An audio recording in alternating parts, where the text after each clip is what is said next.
Queridos amigos, queridas amigas, irmãos em Cristo, que o Senhor nos abençoe, nos envolva na sua proteção, no seu amor, na sua luz. Que assim seja. Amém.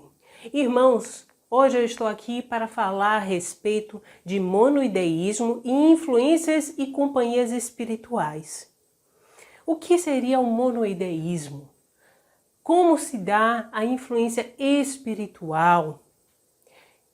E que companhias são essas que nós estamos atraindo para nós? Pois bem, comecemos com monoideísmo. O que é monoideísmo? Bem, esse termo nós vamos encontrar na literatura do Espírito André Luiz e significa apenas uma ideia fixa. As pessoas viram assim, fulano está obcecado, ou seja, está com fixação, uma ideia fixa em algo, em alguém.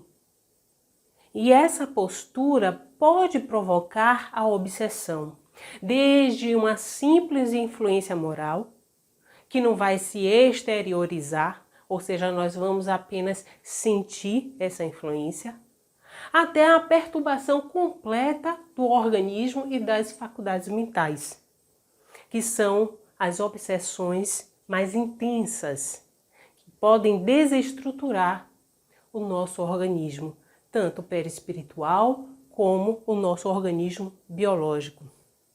Por isso é que se diz que, geralmente, uma obsessão, para ela se instalar, antes nós tivemos uma auto-obsessão, ou seja, um monoideísmo, algo que ficamos vibrando em nossas mentes. O nosso pensamento ele é matéria e a gente intensifica pensando constantemente aquela ideia.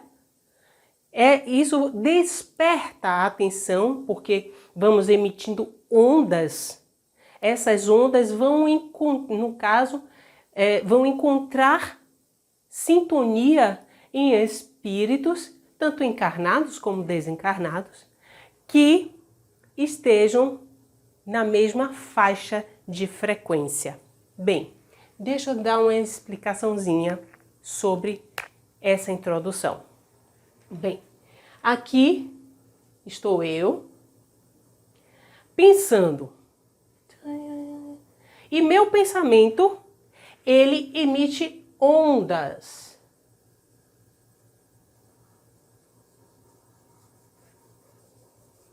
Emite ondas.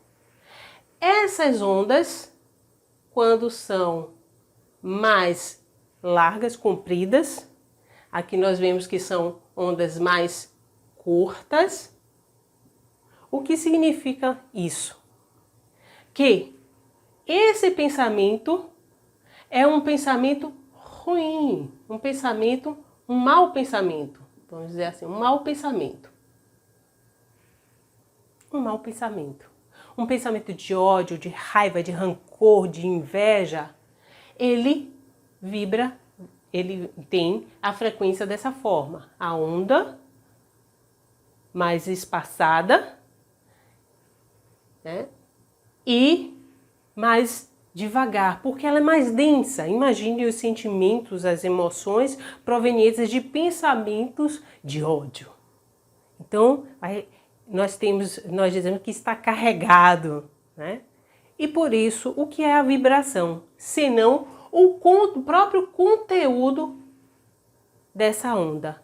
Então, quando eu penso, eu emito onda do que eu estou sentindo, de minhas emoções. Por exemplo, estou odiando alguém, as minhas ondas do pensamento estão carregadas, o conteúdo delas é o ódio para alguém, provavelmente. E o que é que ocorre?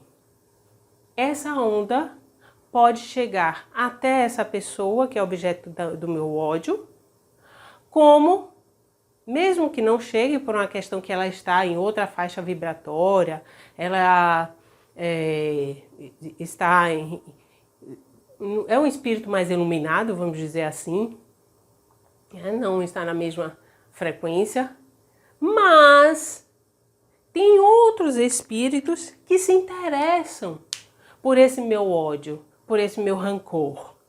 E aí o que é que ocorre? Essa onda chega até esses espíritos. É o que nós chamamos de sintonia, né? Ocorre essa sintonia com os espíritos que têm afinidade por aquilo que eu estou pensando, por aquilo que eu estou sentindo. Então, quando verificamos lá no Livro dos Espíritos, na questão 457, Kardec vai perguntar: podem os espíritos conhecer os nossos mais secretos pensamentos? Ou seja, podem os espíritos conhecer o conteúdo do que eu estou emitindo dessas ondas? E os espíritos respondem. Muitas vezes chegam a conhecer o que desejarias ocultar de vós mesmos. Então, até aqueles pensamentos inconscientes, aqueles que a gente não tem plena consciência do que estamos pensando, porque vivemos praticamente no automático. Às vezes a gente só se dá conta quando alguém fala: fulano, hã? Eu estava pensando alto, ou seja, estava longe, fora da realidade, e não se dá conta o conteúdo daquele momento que está pensando. E eles complementam, os espíritos dizem que nem atos, nem pensamentos podem ser dissimulados para os desencarnados. Eles conseguem perceber tanto o conteúdo, os nossos atos, a nossa forma de viver. Ainda, na questão 458, Kardec pergunta: que pensam de nós os espíritos que nos cercam e nos observam? Se eles podem ler os nossos pensamentos, na nossa própria intimidade, inclusive nos nossos mais profundos e inconscientes pensamentos, né? O que eles pensam a respeito, então, do que nós estamos pensando, do que nós somos? E os espíritos dizem: depende. Aqueles que são espíritos levianos, zombeteiros, riem das pequenas partidas que vos pregam e zombam das vossas impaciências. Então vem a nossa agonia com pensamentos que não vão nos levar a lugar algum. Agora, os espíritos bons, sérios, eles se condoem dos nossos pensamentos e tentam nos ajudar. É o que faz o nosso anjo guardião. Ele é um bom espírito. Ele vê a nossa impaciência, as nossas agonias e tenta nos ajudar.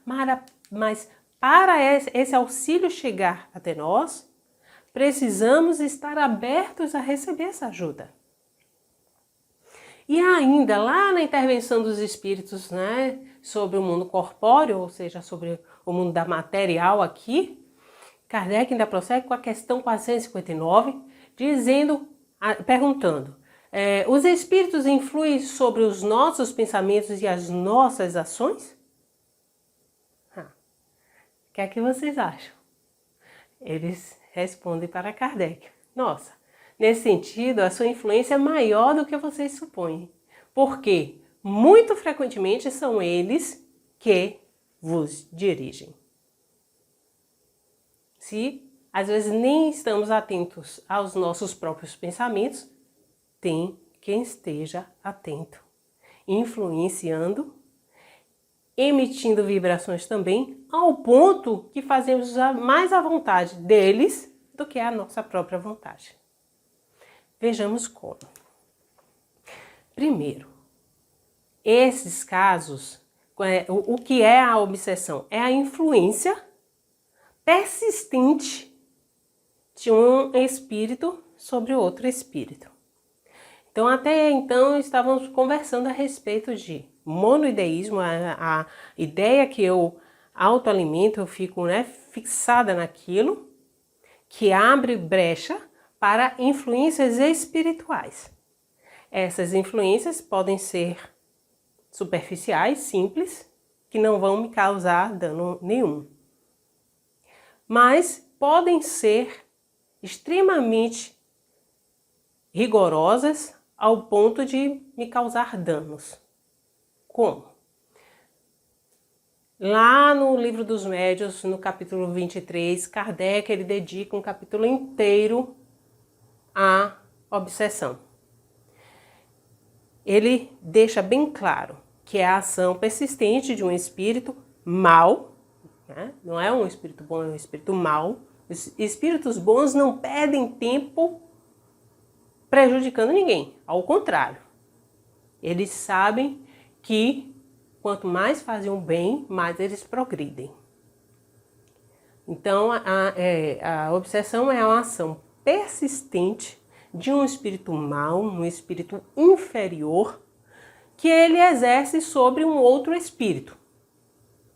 E aí nós temos a obsessão de encarnado, espírito encarnado para espírito encarnado, espírito encarnado para um espírito desencarnado, a obsessão de desencarnado para encarnado e a de desencarnado para desencarnado. Hoje nós vamos tratar mais o que nos interessa, porque nós estamos encarnados, as influências de encarnado para encarnado e desencarnado para encarnado, porque nós estamos preocupados nesse momento em sermos pacientes de uma obsessão, ou seja, os obsediados. De encarnado para desencarnado, nós temos alguns casos quando a pessoa parte, né?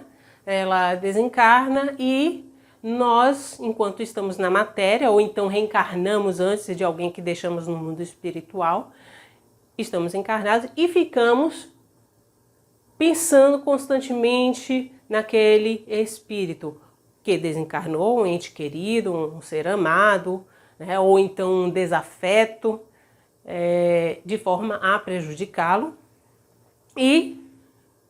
ou então estava no mundo espiritual, eu reencarnei, aquele desafeto ficou no mundo espiritual, e eu, à noite, quando eu durmo, eu emancipo minha alma, sou encarnada, vou para o mundo espiritual e persigo, ou seja, obsedio aquele espírito que ainda está desencarnado. Só para a gente dar um apanhado geral. Então, de encarnado para desencarnado, de desencarnado para encarnado, que é a nossa grande preocupação, porque nós tememos aquilo que nós não vemos. Então, muitas vezes estamos passando por determinadas situações e a gente pensa logo, será que eu estou sendo obsediado? Será que isso é fruto de influências espirituais? E de desencarnado para desencarnado. Nós encontramos muitos casos, né, vindo em literatura através da psicografia. Principalmente se nós pegarmos a coleção A Vida no Mundo Espiritual de André Luiz, vamos ver constantemente desafetos no mundo espiritual perseguindo, subjugando outros espíritos. Casos de obsessão. Pois bem, meus amigos. Encarnado para encarnado. Interessante abordar esse assunto porque nós agora estamos confinados em casa. E muitos que tinham bons relacionamentos, essas pessoas principalmente da família, agora com a convivência muito mais intensa, eu costumo dizer que tudo é lindo e maravilhoso quando passamos pouco tempo com a pessoa. Porque quanto mais convivemos, mais vamos tirando as máscaras das pessoas que estão à nossa volta. O ser humano, ele quer ficar muito bem na fita para o outro. Então ele se utiliza de várias máscaras. Mas na convivência, a gente percebe. A gente pega muitas vezes a pessoa em situações desavisadas. Não dá tempo dela fingir um papel. Então, como que a gente se precaver a respeito dessas influências? Eu me lembro que uma vez eu li, aconteceu na casa espírita, que é um relato, um livro que relata a obsessão num centro espírita, né? Na verdade de 11 centros espíritas, sendo que um era o alvo principal, porque há muito tempo os espíritos, os obsessores, estavam tentando sabotar aquela casa espírita e não conseguiam. E aí eles fazem uma estratégia, no caso o espírito que vai chefiar esse ataque a essa casa espiritual, né, essa casa espírita, os que estão sob seu comando perguntam, aí como é que a gente vai fazer isso? Eles dizem, olha, nós vamos aproveitar os desequilíbrios humanos, as brechas, como o orgulho, a mesquinhez, o desejo de mando, a vaidade, ou seja, essas brechas dos frequentadores da casa. Porque assim nós conseguimos, através dessas brechas, desestruturar essas pessoas cada vez mais e desarticular a proteção que essa casa espírita apresenta. É muito interessante essa obra acontecendo na casa espírita. Então, como que essa influenciação ocorre em nós? Como que ela pode acontecer? Pelo nosso modo de sentir e pensar. Nós acabamos estabelecendo um ajuste de comprimento da onda vibratória com quem pensa igual a nós. Se eu tenho uma onda de maus sentimentos ou pensamentos, essas ondas mais largas e densas, né, com frequências mais baixas, vou sintonizar, né, espíritos vão sintonizar comigo nessa faixa. Se no caso eu tenho bons sentimentos, bons pensamentos, a minha frequência é alta, minha onda mais curta, né? Minha frequência é mais alta, e os espíritos que estão nessa faixa de frequência vão sintonizar comigo. Então, tudo é uma questão de sintonia. Se nós estabelecemos um ajuste de comprimento de onda vibratória, aquele que pensa como nós vai sintonizar conosco. E, como eu falei, e a vibração, né? O que eu estou vibrando? O que eu estou vibrando, vibração é o conteúdo do que eu estou emitindo em onda. Se eu estou pensando em alguém de forma amorosa, né, querendo que essa pessoa fique boa de alguma enfermidade, preocupada com essa pessoa, eu estou vibrando amor, estou vibrando saúde. Então as ondas que eu estou emitindo para aquela pessoa estão carregadas de amor, estão carregadas de saúde. Eu estou vibrando amor para aquela pessoa, eu estou vibrando saúde para aquela pessoa. Então eu posso vibrar coisas boas, como posso vibrar coisas ruins. As minhas ondas, o conteúdo pode ser coisas boas, como podem ser coisas ruins.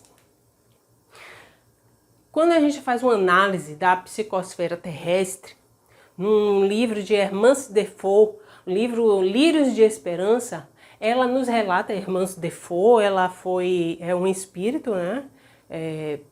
E ela chegou a ser médium utilizada por Kardec durante a codificação. Então, ela nesse livro nos traz, em 2005, mais ou menos, ela nos traz uma estimativa de que a Terra é habitada por 1/5 dos seus habitantes encarnados e 4/5 desencarnados. Aí eu parei e pensei, se hoje nós estamos, né, em torno de 8 milhões de habitantes, 8 bilhões de habitantes aqui na Terra, nós somos 1/5 da população espiritual terrestre, então 4 vezes 8, 32 bilhões de espíritos estão convivendo conosco na psicosfera terrestre. Olhem, quando eu penso, pelo menos quando eu penso, eu posso, no mínimo, atrair 5 espíritos para sintonizarem comigo. Daí que a obsessão muitas vezes não é de um espírito só. O obsessor não é um somente. Geralmente ele é um grupo. Relembremos aquele trecho no Evangelho, quando Jesus ele se aproxima do gadareno, que está obsediado, né, está se jogando pelo chão, falando sem ninguém entender. E Jesus, quando se aproxima, perguntam para Jesus: o que queres de nós, Jesus, né? Filho de Deus? Aí Jesus diz: sai dele. Quem são vocês? Nós somos legião. Somos muitos.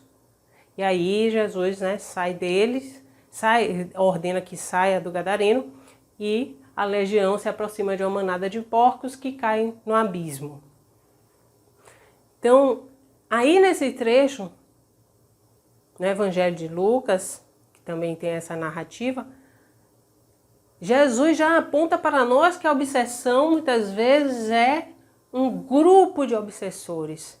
Porque imaginemos se estamos encarnados, andando aqui na Terra, nos encontrando com pessoas. Nós temos um grupo social de estudos no colégio, na faculdade, nós temos um grupo social no trabalho, nós temos um grupo social de amigos vizinhos de onde moramos, nós temos o grupo social do centro espírita, ou seja, pessoas que comungam de um pensamento em comum. Nós temos uma identidade nesse grupo. Vocês acham que a gente desencarnando, a gente não vai buscar aqueles espíritos que temos mais afinidades? Vamos andar em grupo, ninguém está sozinho no mundo espiritual, ninguém está sozinho aqui na Terra. Tanto na parte material, vivendo no mundo material, como no mundo espiritual. Então a obsessão, tanto a obsessão com as enfermidades e todas as tribulações da vida, deve ser considerada como uma prova ou uma expiação para o indivíduo. É uma experiência que qualquer um de nós vamos passar. Interessante que uma vez abordando esse assunto de obsessão, me perguntaram: existe obsessão em crianças? Ora, o que são crianças senão espíritos, como nós temos lá um livro de Hermínio de Miranda dizendo nossos filhos são espíritos. Sim, temos obsessão em crianças, em idosos, em adultos, em jovens. Temos obsessão em todas as faixas sociais, níveis, né, de financeiro, tanto a pessoa mais pobre até a pessoa mais rica. Tem obsessão em homens e mulheres. E é tão democrático obsediar alguém. Basta somente que tenhamos uma afinidade em comum para atrair um obsessor. Então, meus irmãos, fica esclarecido que qualquer um pode ser obsidiado. Qualquer um pode ter bons pensamentos ou maus pensamentos. O que é que estamos pensando? E quem é esse obsessor? Quem são esses obsessores que vêm nos perseguir, vêm atrás da gente? São espíritos geralmente inferiores que procuram dominar. Às vezes querem somente nos perseguir por uma questão de diversão, porque sentem prazer no que fazem. Mas já os bons espíritos, como o nosso anjo guardião, não têm constrangimento nenhum. Eles vêm, nos procuram, nos aconselham, combatem a influência desses maus e se a gente não escuta o nosso anjo guardião, se a gente não escuta os bons espíritos, eles simplesmente retiram-se. Eles não ficam insistindo. Então aquele espírito que é insistente, né, que fica ali renitente, é um espírito que já demonstra uma certa inferioridade, não respeita o nosso livre arbítrio. Tem uma fábula que deixa muito claro, né, como nós podemos fazer as nossas escolhas de forma equivocada por uma mera ilusão, que é a fábula do corvo e a raposa. O corvo estava numa determinada árvore, segurando um pedaço de carne de uma presa. A raposa, com preguiça de caçar, olha para o corvo e vira assim: nossa, seu corvo, como o senhor é bonito, né? Será que o senhor canta tão bem como os outros pássaros? Porque pela sua pelagem linda deve cantar maravilhosamente bem. Aí o corvo se empolga e vai cantar e larga o pedaço de carne. Aí a raposa pega, come e deixa bem claro: meu bom senhor, aprenda que todo adulador vive à custa de quem o escuta. Aposto que o corvo nunca mais esqueceu dessa experiência. Bem, dessas obsessões, agora eu tenho um espírito que sintonizou comigo e como que essa obsessão ela pode evoluir. Nós temos uma obsessão simples, que é uma obsessão mais tranquila para ser trabalhada. Nós percebemos essa influência, a influência negativa, sutil, que nós percebemos e a gente consegue modificar a nossa conduta, desviar o nosso pensamento. Nós reconhecemos facilmente algum tipo de mistificação e se a gente se mantém vigilante, raramente nós nos enganamos com esse tipo de influência. Tá? Essa obsessão é apenas desagradável, mas ela é tranquila de se trabalhar. Temos a obsessão por fascinação. Aí vai ficando mais interessante. Por fascinação, a fascinação, ela já mexe com a vaidade, o orgulho, o egoísmo. O espírito que quer fascinar outro, ele se aproxima e causa uma certa ilusão. Causa uma ilusão no pensamento do outro, que paralisa o raciocínio. O outro não consegue raciocinar direito, não consegue escolher, fazer suas escolhas, não consegue ter discernimento, perceber que uma coisa está sendo ridícula que ele está fazendo ou falando. Então a pessoa fascinada, ela não se considera enganada. Ela inclusive, o espírito, o fascinador, né? O obsessor que está fascinando, ele demonstra qualidades que o paciente, o obsediado, ele crê piamente que aquele espírito tem essas qualidades. Nós temos alguns exemplos, né, de encarnado para encarnado. Hoje em dia os relacionamentos em casa estão pegando fogo. Provavelmente estamos vendo muitos encarnados obsediando encarnados. Vamos encontrar num livro de Humberto de Campos, Reportagem de Além Túmulo, um caso de Antonino Tinoco e de Gildete. Antonino Tinoco, um homem de família, um homem muito pacato, sai para uma festa social e os amigos estimulam para que ele dance com uma senhora, uma dama. Ele vai, por uma questão de educação, dançar com essa dama e se encanta por ela. Fica encantado e ela demonstrando muitos dotes, tanto físicos como morais, sendo uma pessoa maravilhosa, passando por determinadas dificuldades financeiras, porém uma mulher honesta, trabalhadora, carente de afeto, de amor. E ele fica tocado, nesse momento que ele conhece Gildete. Já depois que ele termina a dança, já começa a pensar constantemente em Gildete. Vai para casa e fica com aquele pensamento, marca um encontro, começam a se encontrar. E depois de um ano se encontrando, sem ainda ter nenhum contato físico, somente um carinho, aquela atenção, já que ele era um homem extremamente fiel à esposa, à família, mas muito perturbado com aquele relacionamento, né, com a atração que ele sentia por Gildete.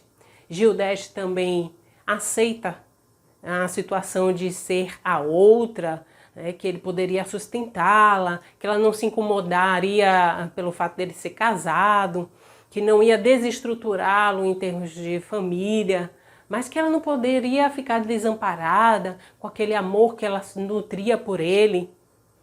E Antonino, tocado por essa situação, toma uma decisão de ir para uma outra cidade, né, de providenciar uma casa para ter uma segunda família com Gildete. Então ele retorna, ele marca, no outro dia nós vamos nos encontrar, iremos numa outra cidade e vamos ver uma casa para ser o nosso ninho de amor.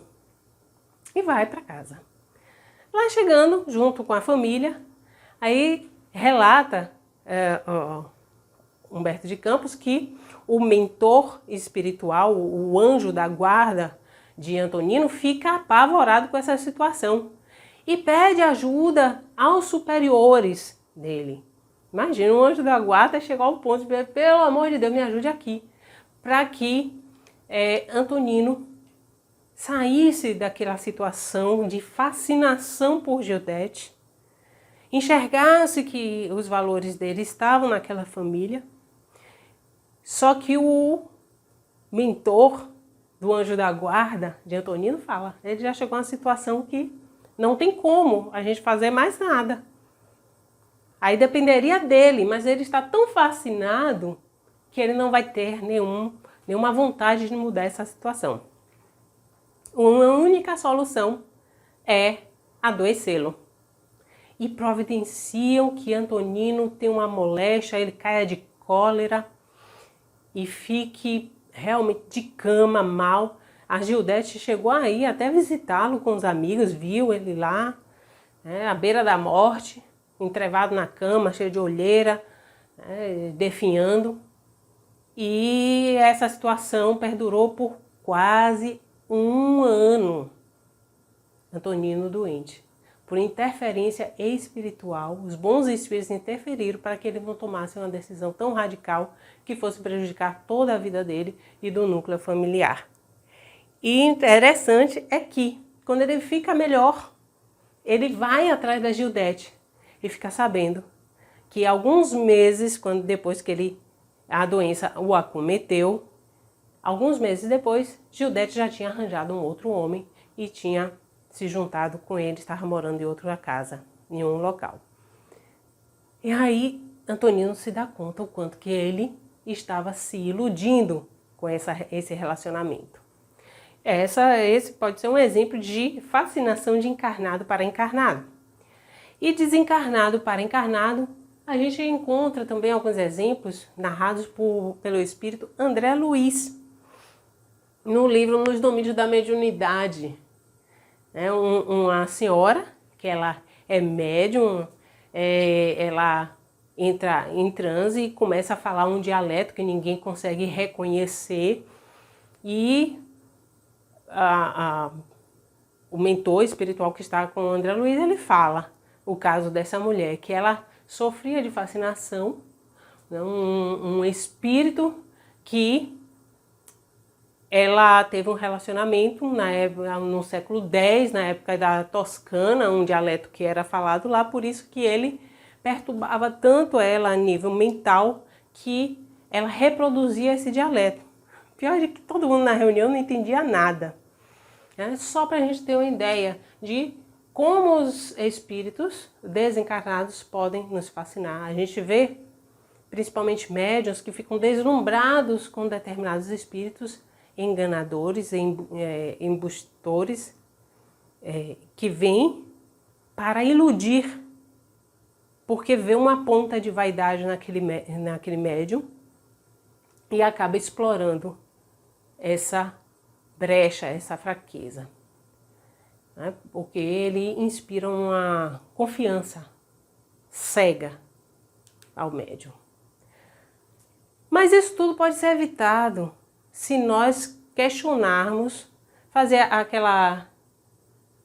aquela filtragem que Kardec fez na época da codificação, não é não? Então, o zelo doutrinário é importante. Nós devemos evitar a qualquer custo a intolerância, os julgamentos precipitados, a gente, simplesmente limitando-nos a dar demonstrações seguras das orientações de Kardec. O que eu acho interessante nessa pandemia, nessa situação que nós estamos vivenciando atualmente, meu pai, que tem mais de 80 anos, mas meu pai usa o WhatsApp no smartphone e ele recebe muitas mensagens de amigos.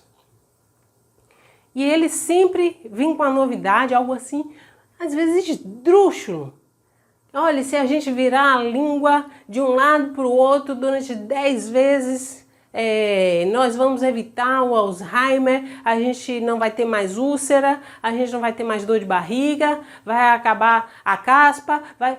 Eu virei assim, quer dizer, basta que a gente vire a língua para o lado 10 vezes, a gente vai quebrar todas as indústrias farmacêuticas, porque é um milagre, né?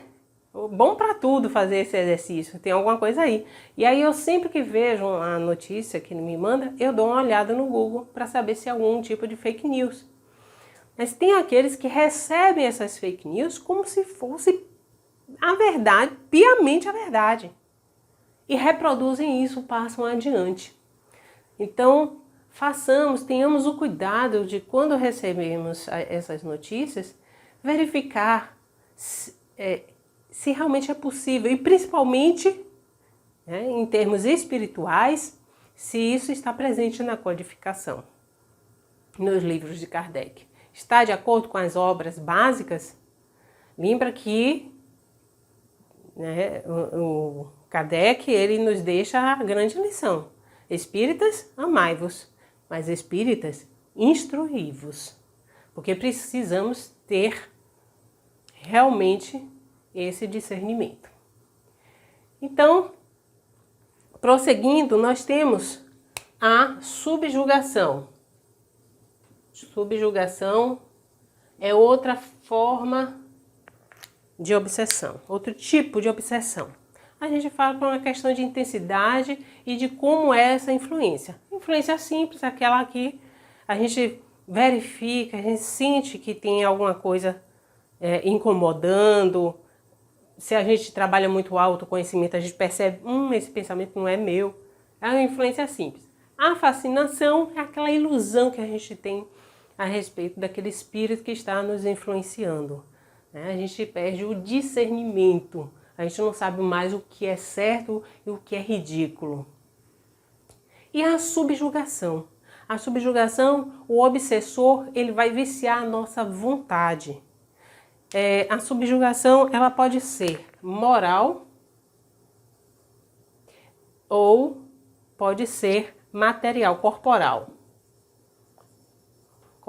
Ou seja, o espírito, o que é subjugar, né? Aqui o julgue, nós temos o jugo. Lembra que Jesus fala, vem comigo, porque comigo o fardo é leve e o jugo é suave. O que é esse jugo? O jugo era aquilo que colocava no boi, no cavalo, para puxar a estrutura da charrete, né? Que bota os mantimentos. E prega no pescoço e dói. Por isso que fala, né? O jugo é suave, o fardo é leve. O fardo pesa menos, e o jugo ainda é suave, não vai te ferir. Em subjugação, então, o espírito ele controla a vontade do obsidiado. E é interessante que na subjugação moral, o subjugado, o obsidiado, ele é levado a tomar decisões frequentemente absurdas e comprometedoras, que por ilusão considera sensatas. Tá? Mas ele ainda não é uma fascinação. É somente uma questão de a vontade dele em relação à parte moral. Ele toma decisões que vão contra aquilo que ele demonstra ser. Se é uma pessoa mais séria, uma pessoa tranquila, de repente ele está esfuziante e contando histórias, muitas vezes histórias inverídicas, e a gente vê que o comportamento dele se modifica completamente, né, ao extremo. E corporal, a subjugação corporal, o obsessor ele tem controle físico também sobre o corpo do encarnado. Então, eu me lembro que uma vez eu li na revista Espírita que um rapaz, todas as vezes que via a mulher amada e não tinha nada com ela, nenhum relacionamento, né? Ele só flertava com ela, queria muito ter um relacionamento com ela, mas não sabia se seria correspondido. Todas as vezes que ele a via, ele caía de joelhos. E ele ficava tentando levantar e não conseguia, porque o obsessor não deixava.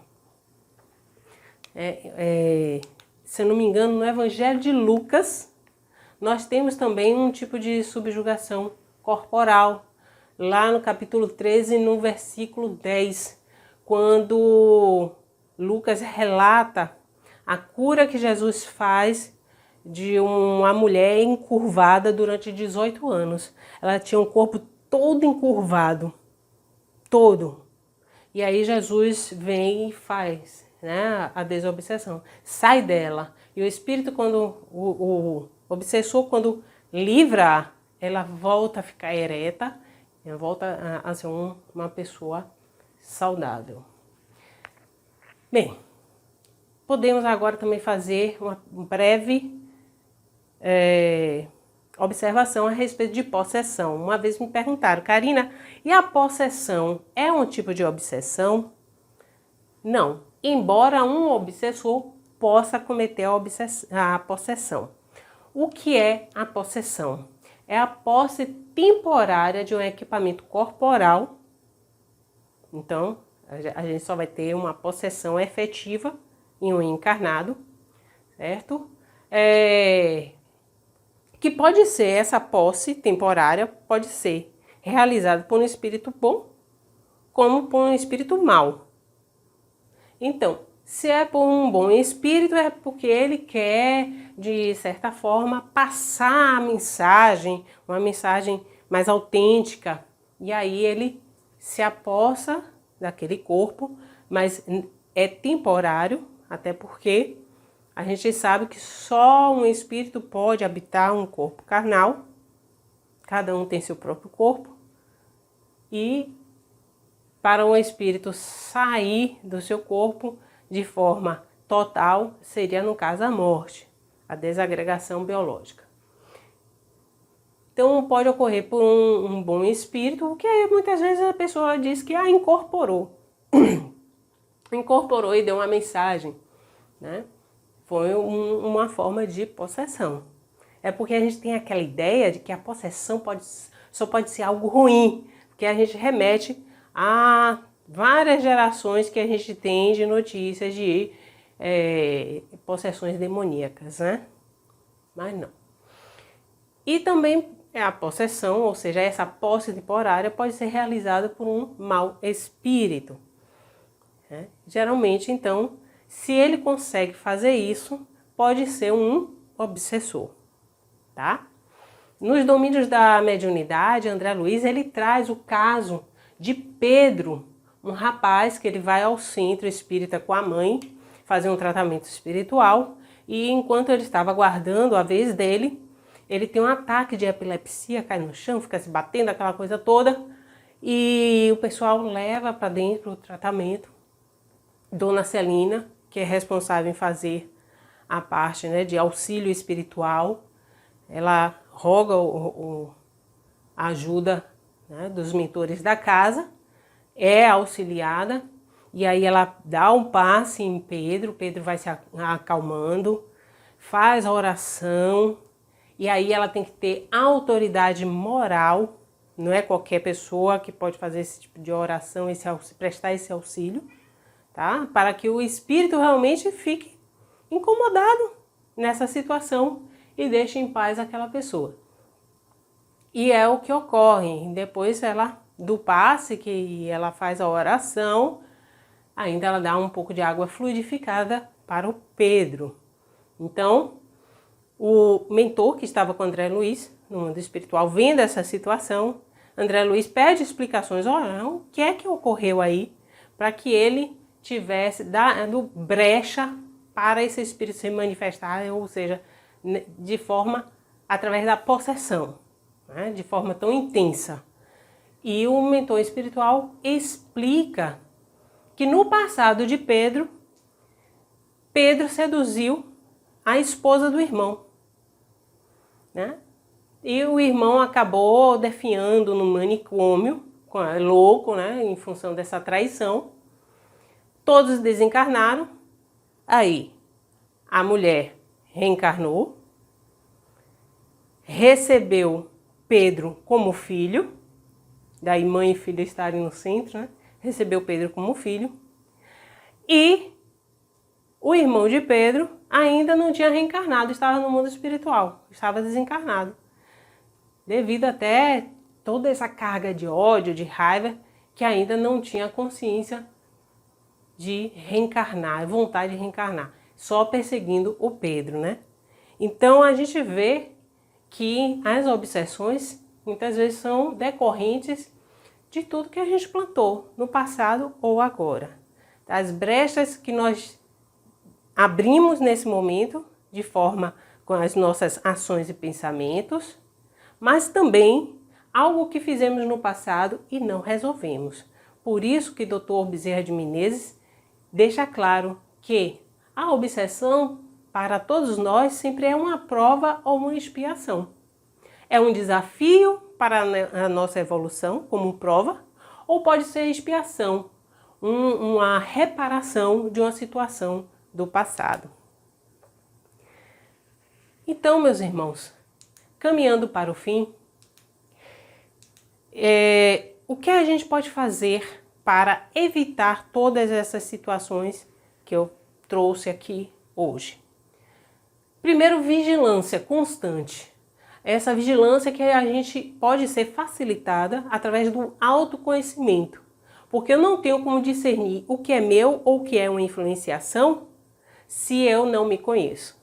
Então, trabalhar o autoconhecimento, pede ajuda lá a Santo Agostinho na questão 919A de O Livro dos Espíritos, que ele vai dar uma mão para todos nós.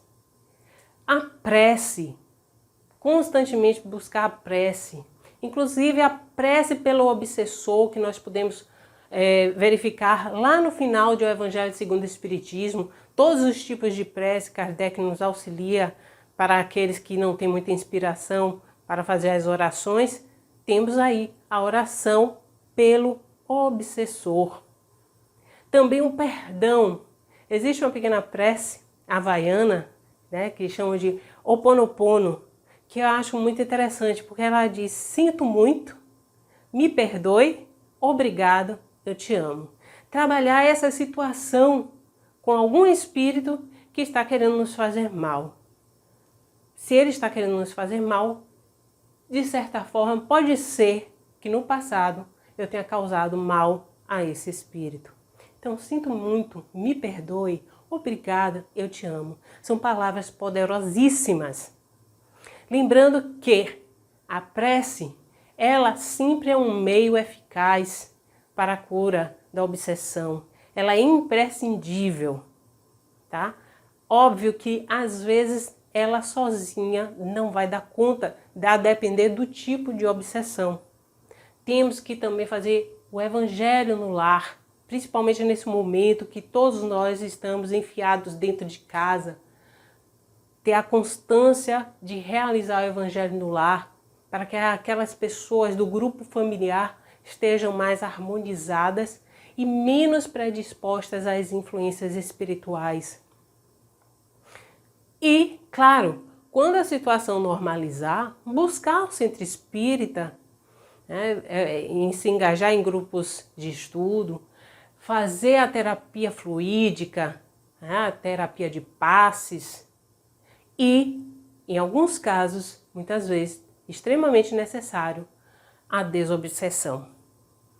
Mas já que nesse momento estamos confinados, não conseguimos sair de casa, façamos pelo menos a nossa parte.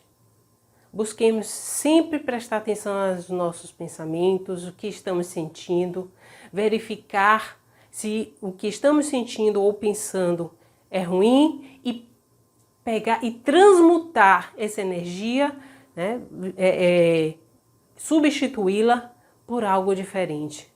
Se está ofendido por alguém, perdoe. Faça um esforço de perdoar. Peça ajuda espiritual para que você consiga perdoar essa pessoa. Tem um pensamento de Santo Agostinho que eu acho fenomenal. Ele diz que as pessoas não são como nós pensamos que são. As pessoas não são como queremos que elas sejam. As pessoas são apenas pessoas. São o que tem que ser.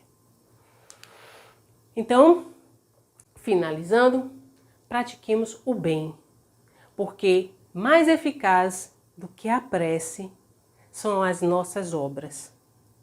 É amarmos, é trabalharmos a caridade, que é o amor em ação, é fazer o bem.